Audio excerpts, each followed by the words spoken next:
who has successfully transitioned from professional basketballer to co-founder of New Frontera, the company behind the Web3 AI agent Daredevil.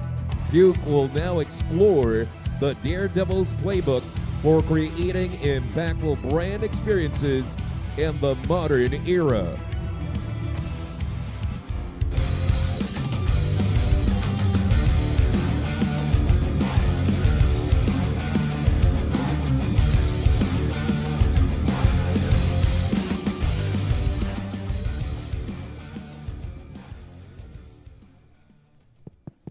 Oh, we on? We on. It's just us today, yeah? It's just us two? Yes, this is the first time that I'm doing a side chat, actually. I'm doing it Is with it you. really? Yeah, it is really. Okay. No, I mean, I'm pretty excited for this. It's just us, and we get to talk about ourselves and share some value to the community, obviously. Yep. But obviously, I'm really excited for this, man. Let's go. Let's do this. For sure. I think like the topic of today is brand engagement. Sure. Don't need to suck. And I think like these days, especially walking around this conference today, I realized that majority of the conference don't emphasize a lot on creators. Yep. But when you come over to this during the sign up moment, I saw like you have passes that is just for creators. You have creator lounge where it's a podcast studio that everyone can just go there and film. Sure. And I realized that, hey, you know, in this country itself or even this conference, content creation has become a really huge thing. And obviously, last year I met you briefly. Very brief. Very brief. Yeah, hot second. Yeah, super brief. And I got to realize that you are doing a lot of wonderful and amazing stuff. So before I share my story, love for you to, you know, kind of share JD, Daredevil, where it comes from. Age before beauty? Is that how we're going about things? Beard before. The beard before, sure, however you want to take it, bro. No, sure, you guys. So, you guys, thanks for being here and sharing your time with us here on stage. Hopefully, we can give you guys enough value through our lens, through our story, and hopefully it can help you guys out in some way or some capacity. So a little bit about myself, really quick. My name is Jared Dillinger. I'm an ex-pro athlete here in the Philippines. I was born and raised in America. I started my tech, media, entrepreneur, business vibes around 2020. I worked in front of the camera, behind the camera. I had my own CNN show. I have the #1 sports podcast here in the Philippines. Used to work for Gala Games. Currently, at the moment, right now, have my own AI studio called New Frontera Corp. We run prediction markets with Agent Daredevil, like an Oracle companion. We partnered up with Sports Radar. They're the largest sports data provider in the world. That's kind of our MO on the access and premium APIs and credits that we get through them. We also run a storm relief response agent called Agent Aries. In our country here in the Philippines, flooding, disaster, lack of budgeting from the government per se is very non-existent. So as a society, as people, as citizens, we're trying to figure out ways how to counter that. So we're trying to be the spearhead on showing people that you don't need a big budget, you don't need a big team. You can still help your community, your society, utilizing AI and blockchain. That's kind of the MO. So how about you, Pukerainbrow? Please, can you, I hate talking about myself. It's the cringiest thing ever. Please, can you just join me on this? Yeah, for sure. So hi guys, my name is Puke. I run Pukecast. So the story of Pukecast is actually a bit amazing because I went to this one conference, and during that time, it was just me creating content, doing spaces every single day. So I told myself, hey, you know, I want to do spaces. When I go on to spaces, I listen that all of the accent, there's non-Asian accent to it. And I'd be like, all right, let me be that first person to have that Asian accent. So I started doing spaces every day, 365 days for 1 year. And I got to meet, you know, some of the partners, and we'd be like, hey, you know, do you guys need an Asian partner? And from there onwards, you know, we went into helping Rock Radio and also Decrypt to expand into Asia. And it's been 3 years. We expanded to, you know, 7 teams across Asia. And right now we help, you know, some of the top brands like Uniswap, Avex, Say, and all of these brands to do content creation in multiple language. So that's really the story of, you know, how I started Pukecast. Okay, I want to keep this moving forward on you. To get to where we're at, we didn't have this clear path, this journey where it's just straight up success, no downfalls. I would love to hear in the audience, I'm sure, what was your moments of cringe, the moments where you're trying to build something out of nothing and it's not working, or you're getting a lot of flack or failure. Like, if it's okay, I would love to hear some of these stories or moments of, damn, this sucks, bro. Like, what's going on? Yeah. No, please. I think that's a super valid question, because before this, I have never thought that I would be a content creator in my life. Okay. Why? Because I hate taking pictures. You hate taking pictures? Yeah, I hate taking Isn't that pictures. the craziest thing? We were just talking about this, how we don't like being these types of people, but we are these people now, right? So first of all, I hate taking pictures, and I spent about 6 years of my life studying mechanical engineer. I went and worked for Shell in a power plant, doing all of this mechanical stuff. That's crazy. And all of a sudden, I think it was during COVID hit. And during that time, I'd be like, all right, I need to do something different, because jobs are getting cut. And I was like, all right, what is the easiest way for me to be less cringe? And during that time, it was spaces, right? Because first of all, it's just you speaking. Yep, People no face, people don't look at you. And if you go on to do a mistake, nobody know how you look like, right? Because I was using a PFP, my name was Pukerainbrow, like, what the heck is Pukerainbrow, right? Yep. And so I think that was the first phase of me creating content in I would say the most basic way of creating content. And once I did that, I think behind the stage I told you, right? To just calm myself down, I would just have a glass of beer each time. I'm with you. I literally had wine right before coming up here. Yeah, for just sure. to, get into the mood. But I think I realized after 1 year of, doing spaces, then it's like, okay, now I'm comfortable in doing this. So what's next? And then it's like more pictures, more videos, and stuff like that. So that was the first hurdle for me to overcome. How about you, bro? Oh man, yours sounds like a walk in the park, bro. I was an athlete for almost 20 years, and I was all in on being a pro athlete. So training, rehab, film study. I was the typical sports athlete, all in. Nothing else matters. No business experience, no networking. I'm just tunnel vision on being this pro athlete, right? So near the end of my career, like the last 5 years of my career, I was still playing, but I was transitioning already into the business world, because I knew my time was up as an athlete. So I just figured, as an overlap, hey, I should start getting into the next chapter. Okay, I got to cut you right there, because Sure. I feel like studying, for example, engineering, and then not doing engineering, I feel like it's very easy to make the switch. But being a pro athlete, when you are at that stage, the mindset is, this is what I want to do at the highest level, right? Because I have friends who, for example, he was racing in F3 and couldn't get into F2, and it take about, maybe 2-3 years to change that mindset. It's but tough. how is it for you to be, hey, I want to be this basketball guy, and all of a sudden now you got to make the switch into the business world? It was very difficult. I had so many cringy, I effed up, I embarrassed myself, I ruined business relationships because of my lack of knowledge, lack of terminology, lack of experience. But to be honest though, this sounds like a motivational speech, like Tony Robbins.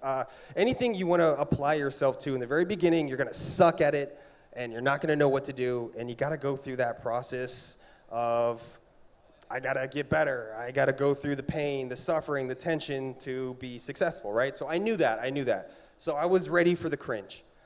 But my weird, cringy moment, I still remember 2021, metaverse, NFTs were going crazy.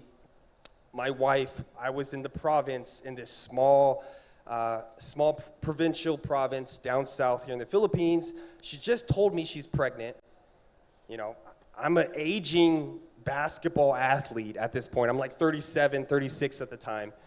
And I'm giving PowerPoint presentation pitches to like CyberKongs and Sandbox and Gala of why they should hire me because I'm famous. That was it.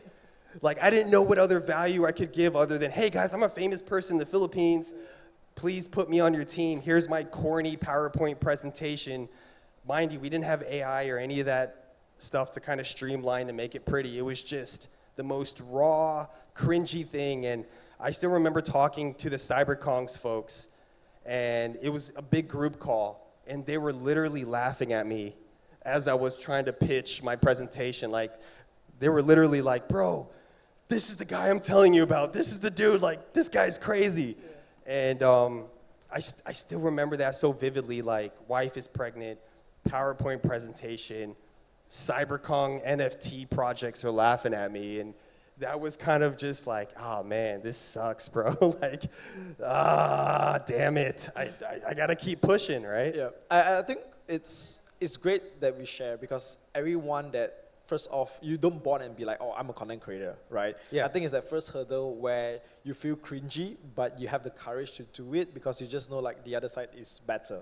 So once we transition into becoming content creator, we talk about this, right? I think working with brands is where the content creator starts getting paid. Yep. So it's like sponsorship deals. It's like, where you see value to it. Yep. So I believe here, a lot of people has already started their content creation journey. Yep, but for the sure. next big thing is you are as big as the deal that that they provide to you, right? Because you want to sign that, that 6-figure deal. Sure. But before that, you need to sign or do the small ones. So could you share your first brand deal experience and how Sure. did it, grew into something larger? Okay, sure. Man, great questions, bro. I gotta put this right back on you, man. Okay, so my big aha moment. Let's just stick with why we're all here, about the crypto, the metaverse, Web3, we have an exchange here. It's one of the largest centralized local exchanges here, Coins.ph. I'm sure a lot of you guys know about this. So I cold pitched these guys that I should be your head-facing product, your main ambassador. I will be the spearhead of everything you guys are doing. And I had to have like a meeting with like 6 or 7 of these people on a Google call, and I had to convince them that I'm worthy, I got skin in the game, I'm an enthusiast, I'm not just an artista that just wants to collect a check.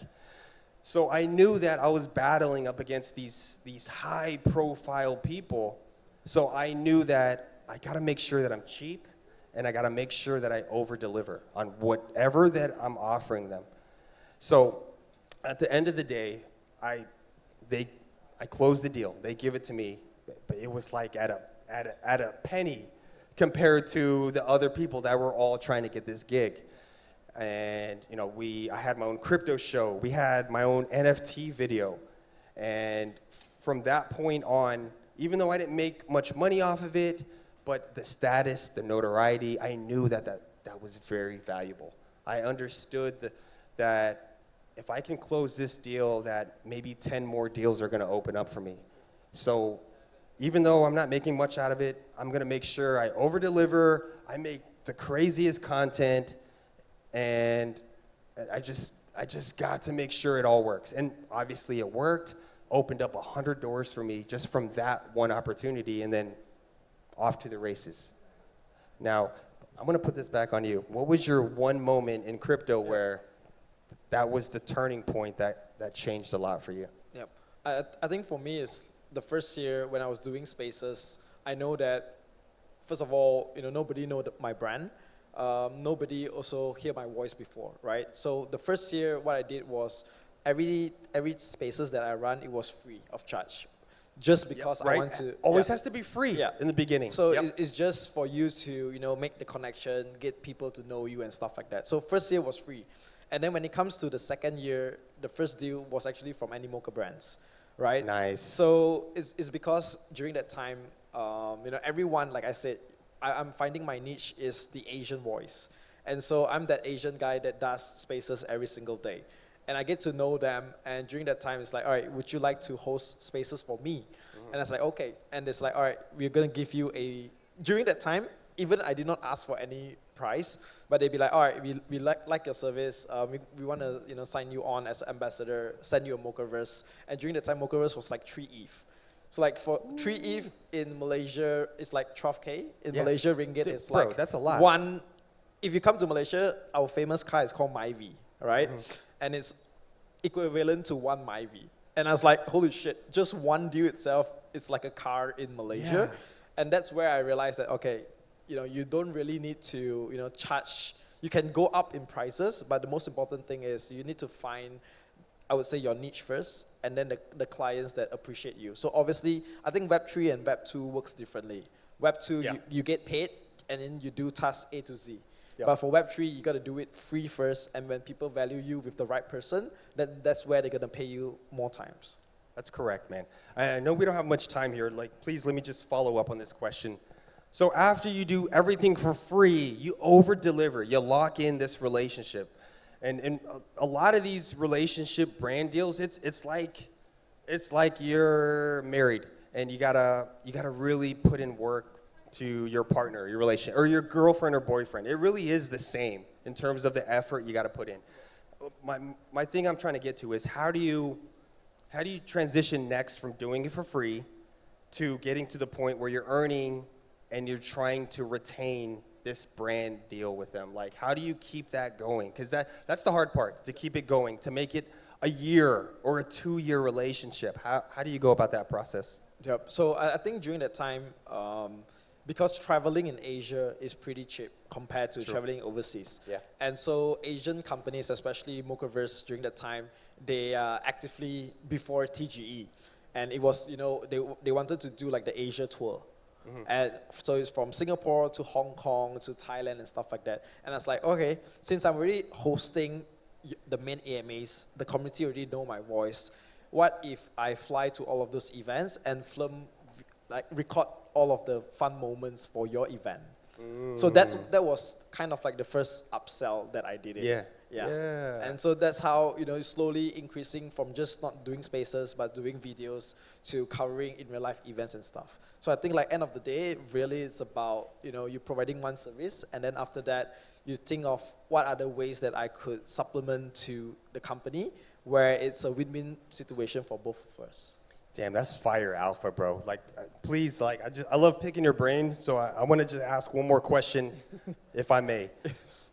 I'm sure people watching online, or the people here in the audience, as an aspiring content creator, whether you're starting from scratch, maybe you're in the middle of your journey, what type of advice would you like to push out right now to the audience, to the people online watching, how to be a content creator, how to get brand deals? I would love some input on that.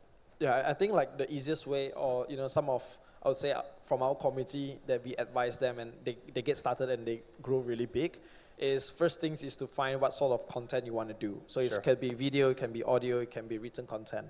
The next one is really find, in Web3 especially, find the next thing that you have conviction on. So I see, for example, the last 2 months, people who have been crushing on the base app, as a content creator, their account blew, right? Because that is going to be the next narrative of creator coins and stuff like that. So for me, it's these two things: find what you're good at, and then the next thing is hop into like an ecosystem that you have conviction on, and be the loudest person in that particular ecosystem. I love it. How about you? One final advice before we wrap things up. Is that okay? One more little thing? Okay. You provided great alpha. I don't want to be an echo chamber and say the same thing. I agree with you 100%.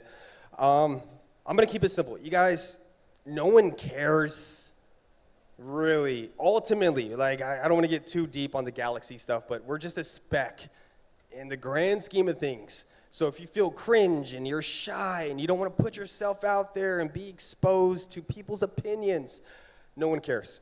I promise you. I don't care. I'm sure he doesn't care too.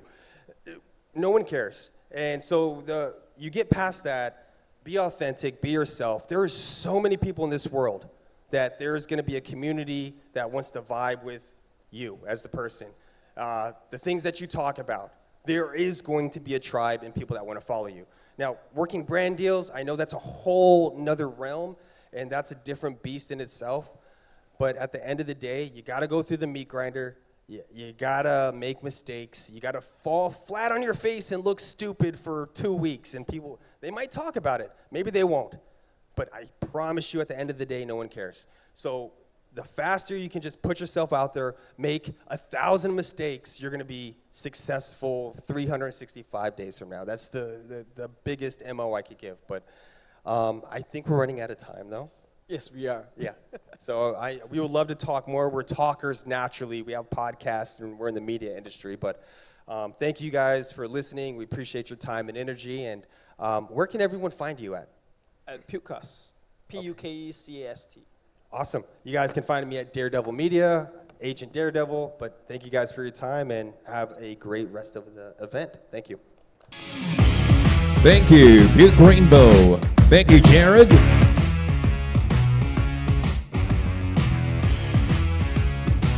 Before we continue,